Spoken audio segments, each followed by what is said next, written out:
یہ ہے وقت میڈیا۔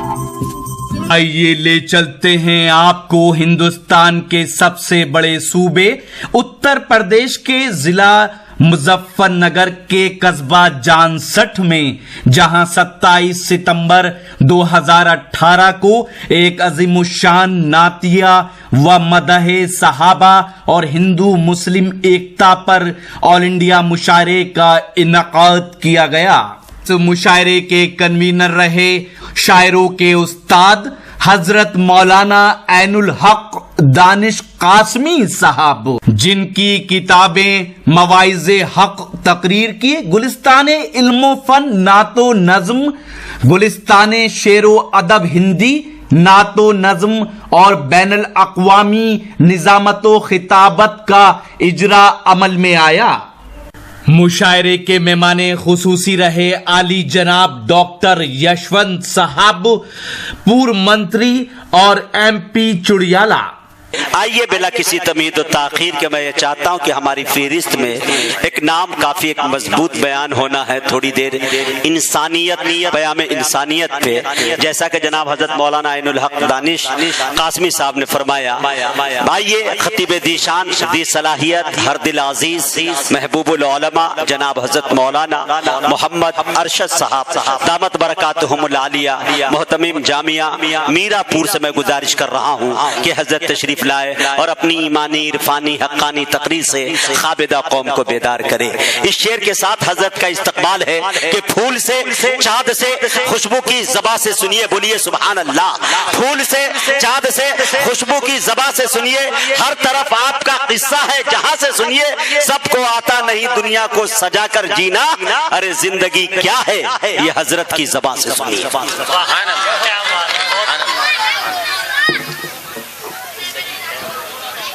الحمدللہ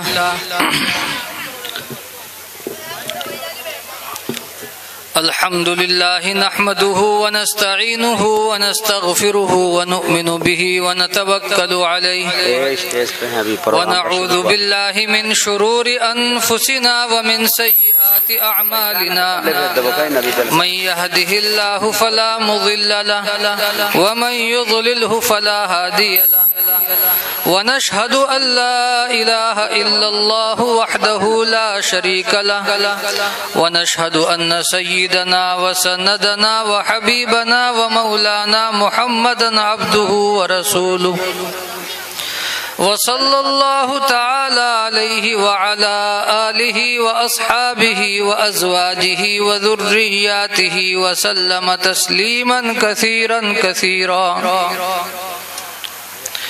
اما بعد فاعوذ باللہ من الشیطان الرجیم، بسم اللہ الرحمن الرحیم۔ الف لام را کتاب انزلناہ الیک لتخرج الناس من الظلمات الى النور، وقال النبي صلى الله عليه وسلم تبرك بالقرآن فإنه كلام الله وخرج منه، صدق الله العظيم وصدق رسوله النبي الكريم، والحمد لله رب العالمين۔ اللهم صل على سيدنا محمد وعلى آل سيدنا محمد وبارك وسلم۔ حضرات علماء کرام، شعراء اعظام اور معزز سامعین کرام، اللہ رب العزت کا احسان، اس کا فضل ہے کہ اللہ پاک نے ہم سبھی کو اس اہم مشاعرے کی نسبت سے یہاں پر جمع ہونے کی توفیق عطا فرمائی۔ اللہ پاک ہم سب کے اس مل بیٹھنے کو قبول فرما لے، آمین۔ میرے دوستو، بزرگوں، آپ حضرات کے سامنے کلام الہی پڑھا گیا اور اس کے بعد بارگاہ رسالت میں عقیدت اور محبت کا نذرانہ پیش کیا گیا ہے۔ ابھی ہمارے محترم جلال الدین شاہی صاحب علاء الدین شاہی صاحب جو عقیدت اور محبت کا نذرانہ پیش کر رہے تھے تو اس سے یہ بات سمجھ میں آ رہی تھی کہ ہر متکلم کا کلام اس کے جذبات اور احساسات کا آئینہ دار ہوتا ہے۔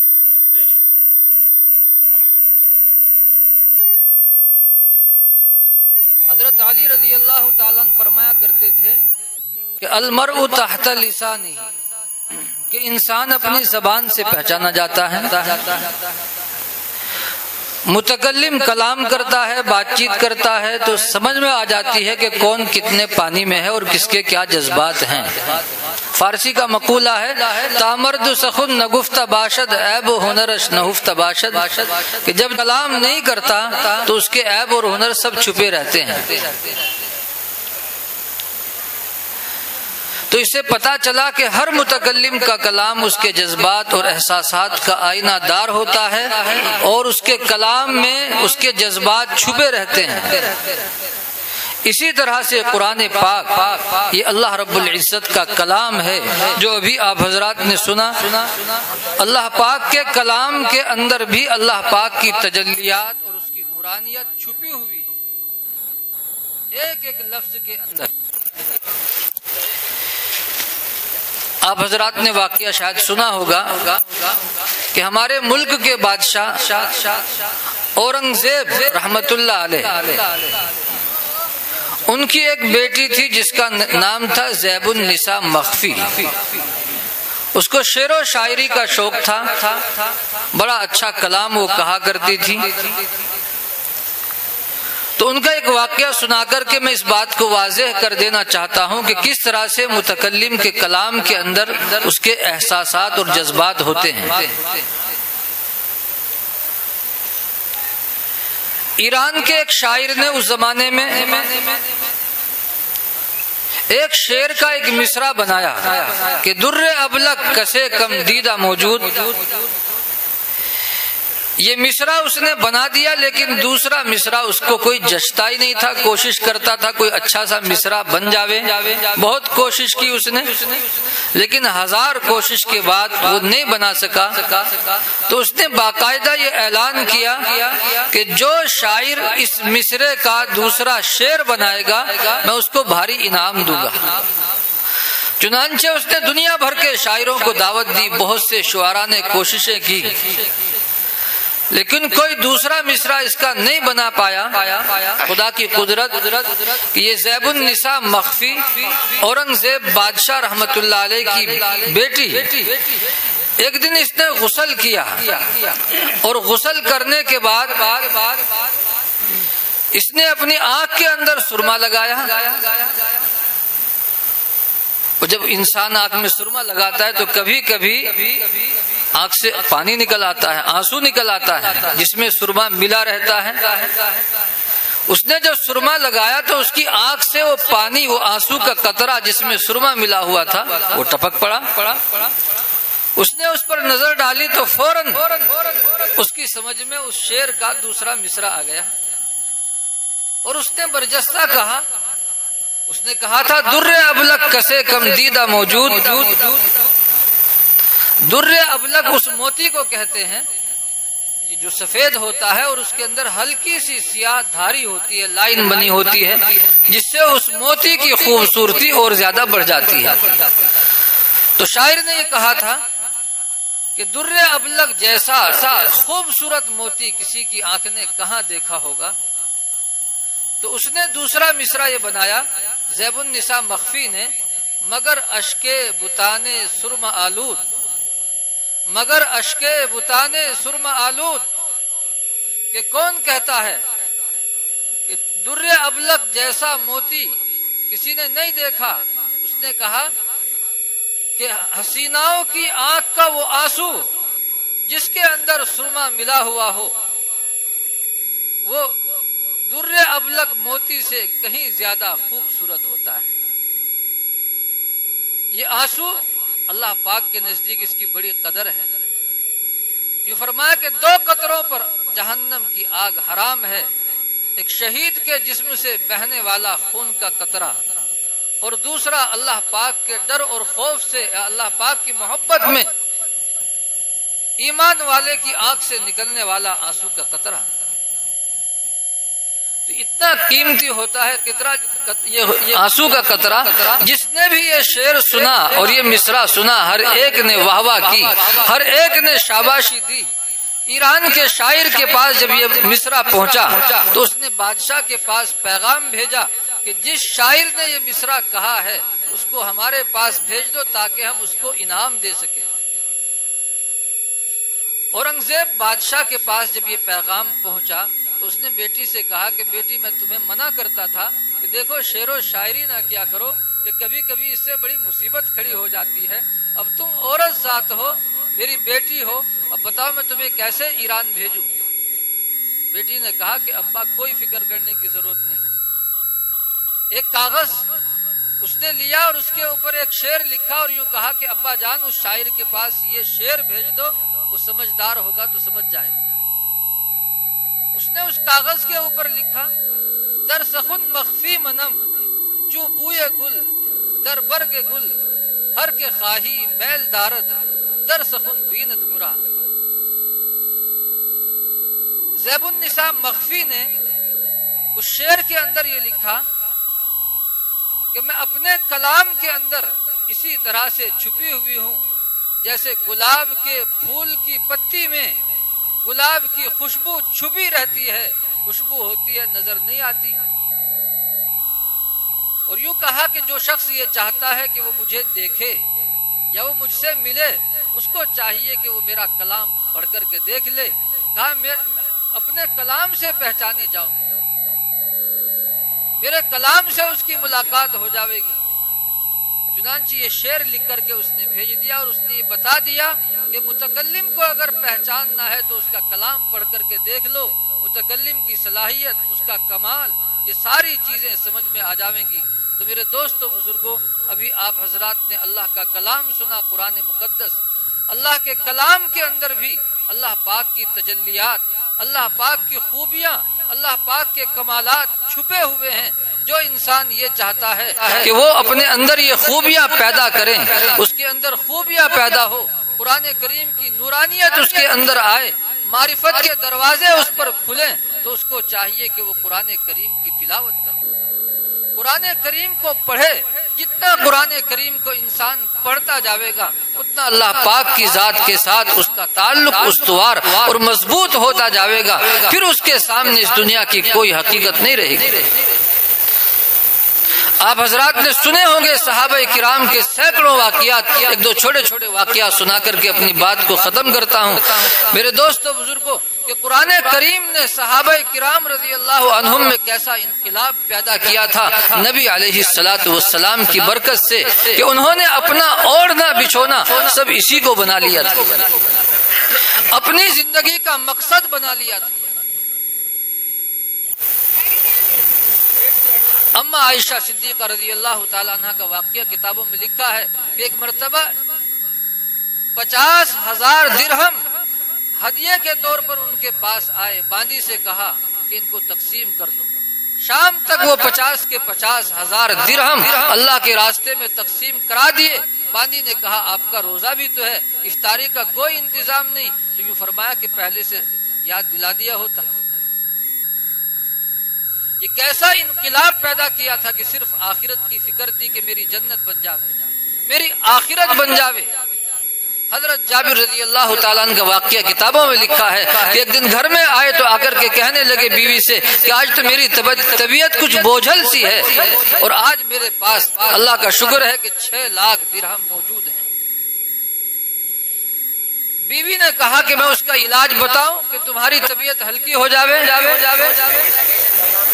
تمہارا بوجھ ہلکا ہو جاوے، کہ بتاؤ۔ بیوی نے کہا کہ یہ 6 لاکھ درہم جا کر کے اللہ کے راستے میں صدقہ کر دو۔ چنانچہ حضرت جابر رضی اللہ تعالیٰ نے وہ 6 لاکھ درہم لے کر گھر سے نکلے اور وہ سارے درہم غریبوں میں، یتیموں میں، بیواؤں میں صدقہ کر کے واپس چلے آئے، اور پھر آ کر کے یوں عرض کیا کہ اللہ کا شکر ہے کہ اب میری طبیعت بہت ہلکی پھلکی ہے۔ تو یہ کیا چیز تھی؟ یہ قرآن کریم کی برکت تھی کہ اللہ پاک نے ان حضرات کا ایک ایسا مزاج بنا دیا تھا، ان کی زندگی کے اندر ایسا انقلاب پیدا کر دیا تھا آپ حضرات کو ایک واقعہ سنا کر کے اور بات ختم کرتا ہوں. آپ لوگ توجہ اور دھیان کے ساتھ سنیں. بڑا عجیب و غریب واقعہ ہے اللہ کے رسول صلی اللہ علیہ وسلم کے زمانے کا کہ ایک انصاری صحابی، ان کا کھجوروں کا باغ تھا، وہ اس کی باؤنڈری لائن بنا رہے تھے کہ ایک دوسرے بوڑھے صحابی کے باغ کا ایک پیڑ ان کی لائن کے سامنے، باؤنڈری کے سامنے آ گیا. انہوں نے سوچا کہ اگر یہ بوڑھے صحابی یہ باغ، یہ پیڑ مجھے بیچ دیں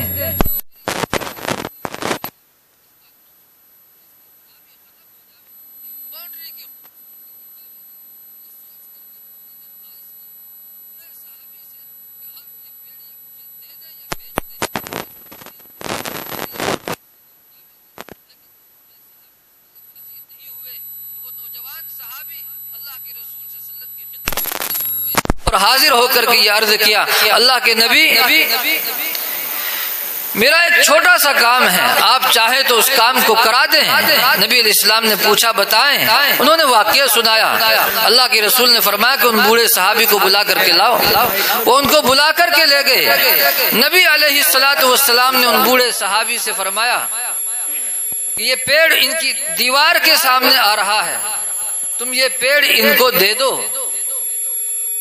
کتابوں میں لکھا ہے کہ ان بوڑھے صحابی نے پوچھا اللہ کے رسول یہ آپ کا حکم ہے یا مشورہ ہے؟ نبی علیہ السلام نے فرمایا کہ میرا مشورہ ہے، حکم نہیں. مشورہ ہے، حکم نہیں. اور جب مشورے کی بات آتی ہے تو پھر اختیار ہوتا ہے آدمی عمل کرے یا نہ کرے. تو ان بوڑھے صحابی نے کہا کہ پھر تو میں یہ نہیں دوں گا، کہ پھر میں یہ نہیں دوں گا. چنانچہ انہوں نے وہ انکار کر دیا. اللہ کے رسول صلی اللہ علیہ وسلم نے فرمایا کہ تم یہ کھجور کا پیڑ ان کو دے دو گے تو اللہ پاک اس کے بدلے میں تمہیں جنت کے اندر ایک کھجور کا پیڑ عطا فرمائیں گے. صحابی نے پھر بھی انکار کر دیا کہ میں نہیں دے سکتا. سناٹا چھایا ہوا تھا، صحابہ کی جماعت وہاں موجود تھی، سب کے سب دم بخود تھے، ماحول پر سناٹا تھا. ہر ایک کو یہ فکر لگی تھی کہ کسی طرح سے یہ بوڑھے صحابی یہ پیڑ دے دیتے. ہر ایک کی خواہش تھی کہ کاش اللہ کے نبی صلی اللہ علیہ وسلم یہ بشارت ہمیں سنا دیتے کہ پھر میں یہ پیڑ نہیں دوں گا. وہاں اس مجمع میں ایک صحابی حضرت ابو دہدہ رضی اللہ تعالیٰ عنہ موجود تھے، نوجوان صحابی. انہوں نے اللہ کے رسول صلی اللہ علیہ وسلم سے پوچھا کہ اللہ کے نبی اگر یہ پیڑ خرید کر کے ان بوڑھے صحابی سے میں ان نوجوان صحابی کو دے دوں تو کیا یہ جنت میں کھجور کا پیڑ ملنے کا وعدہ میرے لیے بھی ہے؟ اللہ کے رسول صلی اللہ علیہ وسلم نے فرمایا کہ ہاں تمہیں بھی جنت کے اندر کھجور کا پیڑ ملے گا.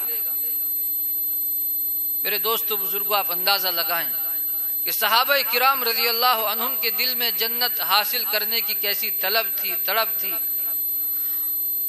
ابو دہدہ صحابی رضی اللہ تعالیٰ وہاں سے اٹھ کر کے ان بوڑھے صحابی کے قریب آ کر بیٹھ گئے. بزنس مین آدمی تھے، ڈیل کرنا جانتے تھے. انہوں نے آ کر کے یوں کہا ان بوڑھے صحابی سے تم یہ پیڑ کیوں نہیں دے دیتے؟ انہوں نے کہا اس پیڑ کا پھل مجھے بہت اچھا لگتا ہے اس لیے نہیں دینا چاہتا ہوں. کہا تم نے فلاں باغ مدینے میں قباء کے قریب جو 600 پیڑوں کا باغ ہے اس کے بارے میں سنا ہے؟ کہا کہ ہاں سنا تو ہے. کہا اس کا پھل بھی ویسا ہی ہے جیسے تمہارے اس پیڑ کا ہے، کہ کیا تم اس ایک پیڑ کے بدلے میں وہ 600 پیڑ کا باغ لینا پسند کرو گے؟ ان بوڑھے صحابی نے جب یہ سنا تو ان کی تو حیرت کی انتہا نہیں تھی کہ کہاں ایک پیڑ اور کہاں 600 پیڑ کا باغ پورا. انہوں نے کہا کہ بالکل کیوں نہیں. تو حضرت ابو دہدہ صحابی رضی اللہ تعالیٰ نے اللہ کے رسول صلی اللہ علیہ وسلم کے سامنے یوں کہا کہ اللہ کے رسول میں یہ 600 پیڑ کا باغ ان بوڑھے صحابی کو اس ایک پیڑ کے بدلے میں دے رہا ہوں اس وعدے پر کہ آپ ضمانت لے رہے ہیں کہ مجھے بھی جنت کے اندر جو ہے کھجور کا پیڑ ملے گا. جنت کے اندر کھجور کا پیڑ ملنے کا کیا مطلب؟ کہ اللہ کے رسول جو ہے جنت کی ضمانت لے رہے ہیں کہ اللہ کے رسول میں نے ان کو دے دیا. وہاں سے اٹھے یہ صحابی اپنے باغ کے قریب آئے، باغ کے اندر داخل نہیں ہوئے، باہر سے زور سے بلند آواز سے بیوی کو آواز لگائی کہ ام دہدہ بچوں کو لے کر باہر آ جاؤ۔ بیوی نے کہا کہ ابو دہدہ اس سے پہلے تو کبھی آپ اتنے زور سے نہیں بولتے تھے، آج خیریت تو ہے، آپ اندر کیوں نہیں آ جاتے؟ حضرت ابو دہدہ صحابی رسول نے یوں کہا کہ ام دہدہ میں نے اس باغ کا سودا کر دیا ہے۔ حضرت ابو دہدہ رضی اللہ تعالیٰ عنہ کی بیوی نے پوچھا کہ ابو دہدہ کس کے ہاتھ سودا کیا ہے، کس کو بیچا ہے؟ صحابی نے جواب دیا کہ اللہ پاک سے سودا کیا ہے، جنت کے وعدے پر سودا کر کے آیا ہوں۔ کتابوں میں لکھا ہے کہ حضرت ابو دہدہ صحابی رضی اللہ عنہ کی بیوی ام دہدہ نے برجستہ یوں فرمایا کہ ابو دہدہ مبارک ہو، آج بہت اچھا سودا کر کے آئے ہو، اس سے پہلے کبھی تم نے اتنا اچھا سودا نہیں کیا تھا۔ اور اس کے بعد اپنے بچوں کا ہاتھ پکڑ کر کے ام دہدہ رضی اللہ عنہا باغ سے باہر آ گئی اور ان صحابی نے وہ باغ ان کے حوالے کر دیا۔ تو میرے دوستو بزرگوں، مجھے تو یہ عرض کرنا تھا کہ اگر ہم اپنے اندر یہ چاہتے ہیں کہ انقلاب پیدا ہو، اللہ پاک کی ذات کے ساتھ ہمارا تعلق استوار اور مضبوط ہو، تو ہمیں چاہیے کہ ہم اللہ پاک کے کلام قرآن پاک کی تلاوت کرنے والے بنیں۔ قرآن پاک کے معارف کے دروازے ہمارے اوپر کھلتے چلے جائیں گے، اللہ کی محبت کا دروازہ کھلتا چلا جائے گا۔ میں نے شروع میں یہ عرض کیا تھا کہ ہر متکلم کا کلام اس کے احساسات اور جذبات کا آئینہ دار ہوتا ہے۔ ابھی آپ حضرات کے سامنے کتنے سارے شعراء اور ذمہ دار اور رہنمایان قوم آئیں گے، اپنے اپنے جذبات کا اظہار کریں گے۔ اللہ پاک مجھے آپ کو سب کو عمل کی توفیق عطا فرماوے۔ وآخر دعوانا الحمدللہ رب العالمین۔ آج ہی YouTube پر ہمارا چینل وقت میڈیا جوائن کریں، YouTube کے سرچ آپشن میں جائیں اور لکھیں WAQT وقت MEDIA میڈیا، وقت میڈیا لکھ کر ہمارے چینل کو سبسکرائب کریں اور گھنٹی والا آئیکن کلک کرنا نہ بھولیں تاکہ آپ کو لیٹسٹ مشاعرے، کبھی سمیلن، نعتیہ مشاعرے، جلسے، کانفرنس اور دیگر پروگرام کی اپڈیٹ گھر بیٹھے ملے۔ اپنے پروگرام کی کوریج وقت میڈیا کے ذریعے پوری دنیا تک پہنچانا چاہتے ہیں تو آج ہی ہم سے کانٹیکٹ کریں۔ ہمارا کانٹیکٹ نمبر ہے 9997640286۔ آپ چاہیں تو SMS بھی کر سکتے ہیں یا واٹس ایپ بھی۔ مجھے اجازت دیجیے۔